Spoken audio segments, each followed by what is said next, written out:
Hello, thanks for visiting my reading room. I'm Nancy, reader and tutor, and small business owner of West Coast Polar Ice, Italian Ice, and Frozen Specialties. And I'm a big fan of reading aloud because I think our country needs good, strong readers with great critical thinking skills now more than ever. And this is absolutely a labor of love for me. I really like reading aloud. I don't make enough time to do it, and I get busy with other things as well, but certainly I know that kids today are busy with video games and there's a bit of, you know, being stressed out, everyone trying to find extra ways of increasing their incomes and so forth. So I want to just be there for our young people and read aloud. And part of what I want to do is incorporate in some of the books I read is to kind of blend in some wordly wise reading passages, which are chock full of great words to learn. And so we'll begin. This is lesson 4. I'm going to read the word in the definition, and then I'll read the reading passage. Accolade. It's a noun, an expression of approval or respect for special merit, an award. In England, knighthood is a high accolade given for service to the state. Adamant, an adjective, not yielding, firm. I missed the TV show because of my mother's adamant refusal to let me watch television before I'm done with my homework. Adulate, a verb, to flatter or admire excessively, to idolize. Opera lovers adulate the Mexican singing sensation Rosario.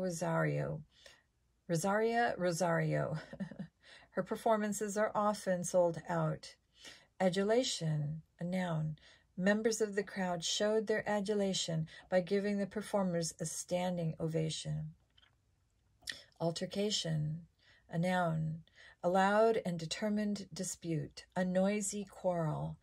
After the hockey player purposely tripped a member of the opposing team, an altercation broke out. Annals, noun. A historical record of events, often arranged in a yearly sequence. I can easily research the history of my town because its annals have been preserved consistently since 1685. Assiduous, an adjective. Diligent and persistent. Maureen was the most assiduous researcher in our biology lab. Chary, adjective, exercising caution. Hesitant. Be chary about making promises that you might not be able to keep. Clique, a noun, a small exclusive group. A group held together by like interests or purpose. The new student found it difficult to fit in the high school because many of the students there belonged to cliques that didn't welcome newcomers. Decrepit, adjective, worn out with use, broken down. The decrepit buildings were torn down and replaced with a modern apartment complex. Endow, verb, to provide with a quality, a thing, or a gift of money. Connie was endowed with a beautiful singing voice. Endowment is a noun. The college receives much of its support from endowments established by alumni. Ephemeral, lasting a very short time. The pleasures of our few days in the mountains were ephemeral, with only a faint memory remaining. Ingratiate, a verb, to work to gain the favor of someone. He attempted to ingratiate himself with his teacher by helping out after class. Pantheon, a noun, a group of people held in high esteem for the great achievements. Albert Einstein is one of the most famous figures in the pantheon of great scientists. Perverse, an adjective, turned away from what is right, wicked. He gets a perverse satisfaction from teasing the dog.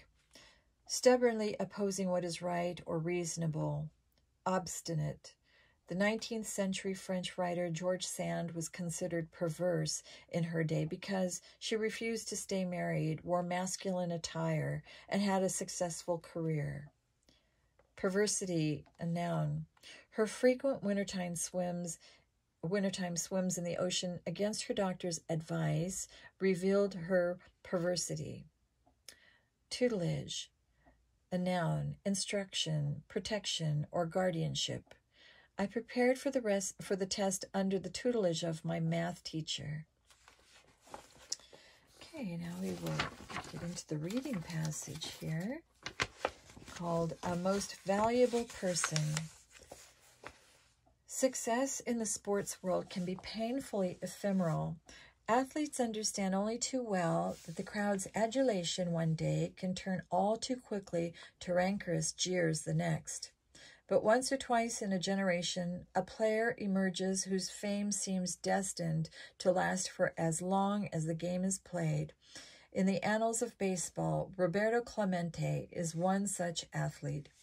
Born in Puerto Rico in 1934, Clemente dreamed of playing professional baseball. As a child, it was evident that he was endowed with great natural ability, yet no one practiced the necessary skills with bat and ball more assiduously than he. Clemente hit the ball accurately and with an everlasting power as he matured, and he moved with incredible speed between the bases and in the outfield. At 18, he signed his first professional contract with the Puerto Rican League. At 20, he signed with the Pittsburgh Pirates and played as a right fielder with them for 18 outstanding seasons. Clemente was often lonely in his early years as a professional. He spoke little English when he first came to the United States and found that this language barrier excluded him from the tightly knit groups that ball players form. He was further ostracized by the press, which would sometimes refer to him as the dusky flyer or the chocolate-covered islander. A number of reporters seemed to find his less than perfect English comical and took a perverse pleasure in misquoting him. Not surprisingly, Clemente, who was proud of his heritage, frequently had altercations with the press and with sherry giving interviews. Unfortunately, this only earned him a reputation for aloofness. He never tried to ingratiate himself with the press. He had no need to, because as one outstanding season followed another, his record spoke for itself. In 1966, he became the first Latino ball player to be voted the most valuable player.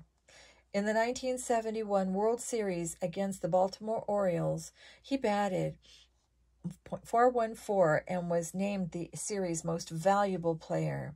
The next year, he joined baseball's pantheon when his lifetime total of base hits reached 3,000, a feat achieved by only 10 other players. Clemente was committed to making a contribution to the island of his birth.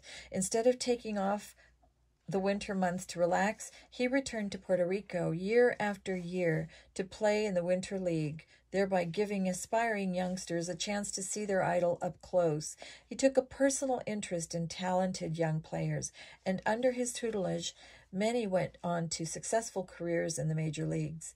Clemente also dreamed of creating a sports complex in Puerto Rico.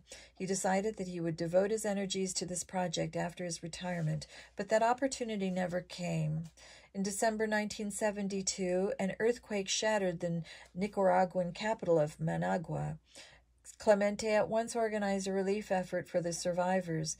A decrepit DC-7 cargo plane donated for the operation was filled with food and medical supplies.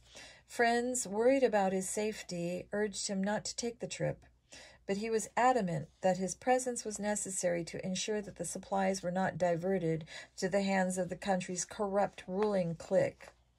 Shortly after takeoff, the plane lost power and crashed into the sea. No one survived. The following year, Clemente's number 21 was retired by the Pirates, and Clemente received baseball's highest accolade, acceptance into the Baseball Hall of Fame. He was the first Latino player to be so honored. His dream of a sports complex was taken up by his wife, Vera. She worked tirelessly to make it a reality, and today, the Roberto Clemente Sports City occupies 304 acres in Carolina, the town where Clemente was born.